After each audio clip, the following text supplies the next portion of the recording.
गुरुजी के good morning messages और ringtone के लिए हमारा व्हाट्सएप चैनल सब्सक्राइब करें।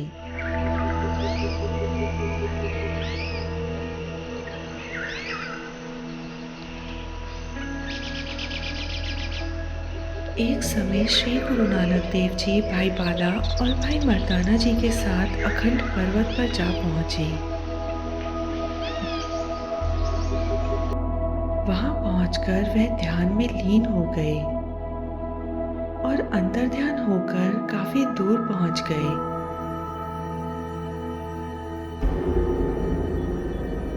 भाई मर्दाना जी ने गुरुजी से पूछा। गुरुजी, हम कितनी दूर आ गए हैं? गुरुजी बोले, मर्दाने, हम लोग 16 लाख योजन यानी 2 करोड़ 8 लाख किलोमीटर दूर आ चुके हैं। गुरुजी, क्या हम और भी आगे जाएंगे? हाँ मर्दाना, हमें अभी बहुत दूर जाना है। यह सुनकर भाई मर्दाना और भाई बालाजी ने फिर पूछा। गुरुजी, आखिर हमें जाना कहाँ है? ऐसी कौन सी जगह है जो हम इतनी दूर तय करने के बाद पहुंचेंगे? आगे ध्रुव मंडल है जो अभी बहुत दूर है।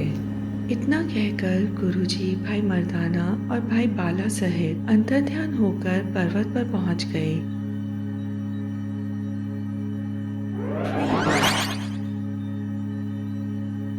वहां पहुंचकर भाई मर्दाना और भाई बाला ने देखा कि उन्हें आसमान में तारे दिखाई देना बंद हो गए हैं। दोनों ने हैरान होकर गुरुजी से पूछा।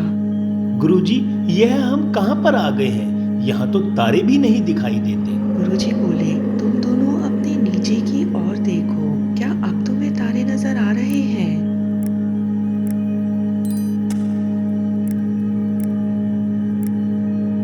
गुरुजी, यह तो अद्भुत नजारा है। तारे ऊपर की जगह अब नीचे दिख रहे हैं। हम लोग सूरज और चांद से भी ऊपर आ गए हैं। पर गुरुजी, यह प्रकाश कहाँ से आ रहा है? गुरुजी ने कहा, अब हम ध्रुव मंडल में पहुंच चुके हैं। यहाँ पर भगत ध्रुव रहता है। हम सब उनसे ही मिलने आए हैं। यह प्रकाश भगत ध्रुव का ही है। गुरुजी ने भाई बाला और भाई मर्दाना को बताया कि ध्रुव मंडल बिल्कुल सचखंड के सामने और बैकुंठ के निकट है। जिस समय गुरुजी अपने शिष्यों सहित वहां पहुंचे, उस समय भगत ध्रुव अपने मंडल में सैर कर रहे थे। वह गुरुजी और उनके शिष्य को देखकर अचंभित हो गए। भगत ध्रुव भगवान विष्णु के परम भक्त हैं और हर समय उन्हीं की भक्ति में लीन रहते हैं। गुरु नानक देव जी ने भगवान विष्णु जी का रूप धारण किया और भगत ध्रुव जी के सामने दर्शन दिए।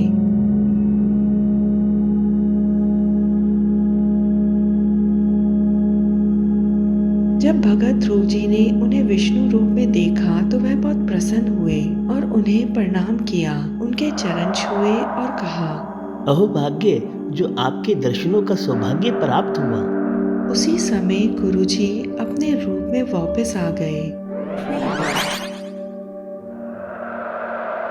यह सब देखकर भगत ध्रुव कहने लगे, हे नानक, आप धन्य हैं। आपने कलयुगी जीवों का उद्धार करने के लिए अवतार धारण किया है। आपकी महिमा अपरंपार है। हे नानक, मैं यह सब देखकर बहुत आश्चर्यचकित हूँ। मुझे आप में भगवान विष्णु के दर्शन हुए।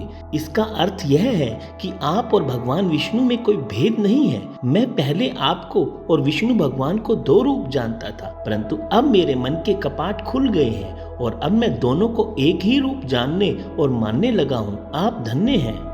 हे ध्रुव, तुम तो बैकुंठ धाम के सामने रहते हो, हर समय उनका ध्यान करते हो। जो सात्विक भाव विष्णु में है, वही भाव मुझ में भी है और तुम में भी। आप अंतर्ध्यान होकर देखें, सब कुछ आपके अंदर ही है। जब आप 5 साल के थे तो आप अपने पिता की गोद में जाकर बैठ गए। आपकी सौतेली माँ ने आपको आपके पिता की गोद से उठा दिया।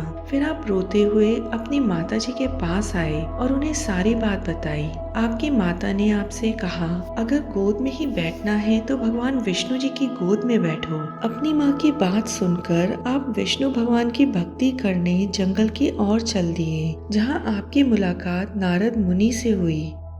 उन्होंने आपको भगवान विष्णु को प्राप्त करने के लिए एक मंत्र बताया। ओम नमो भगवते वासुदेवाय नमः। आपने 6 महीने इस मंत्र का जाप किया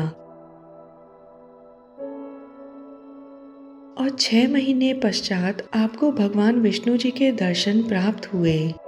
उन्होंने आपको अपनी गोद में बिठाकर वर दिया कि जब तक यह सृष्टि रहेगी तब तक आप नक्षत्र में अपने ही नाम से एक चमकता तारा कहलाओगे। लोग आपको ध्रुव तारा कहकर बुलाएंगे और आपकी भक्ति को याद करेंगे। गुरु नानक देव जी के मुंह से अपने बचपन की यह घटना सुनकर भगत ध्रुव बहुत हैरान हुए और कहने लगे, गुरुजी, आप तो अनंत हैं, निरंकार के रूप हैं। यह स्थान अत्यंत अगम्य है, हर कोई यहाँ नहीं आ सकता, इसलिए आप ही धन्य हो। आपने कलयुग के जीवों का उद्धार करने के लिए ही मनुष्य शरीर धारण किया है। जो मनुष्य आपकी वाणी सुनेगा वह इस संसार रूपी समुद्र से पार हो जाएगा।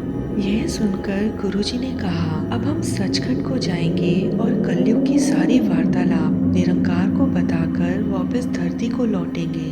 भगत ध्रुव सोचने लगे, हम सचखंड के इतने करीब होकर भी निरंकार के दर्शन न कर सके और गुरु नानक देव जी धरती से कई लाख योजन की दूरी तय करके सचखंड जा पहुँचे। जो आज तक किसी ने नहीं किया वो गुरु नानक देव जी ने कर दिखाया।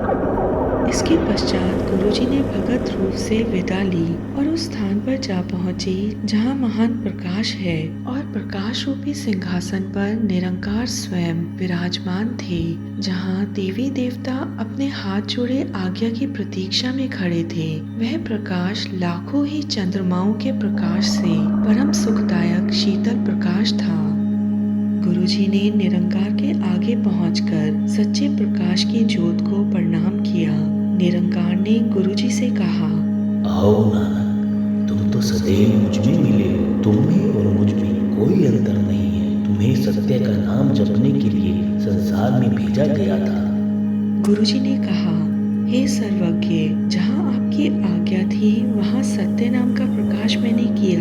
जैसी आपकी आज्ञा होगी मैं वहाँ पूर्ण करूँगा।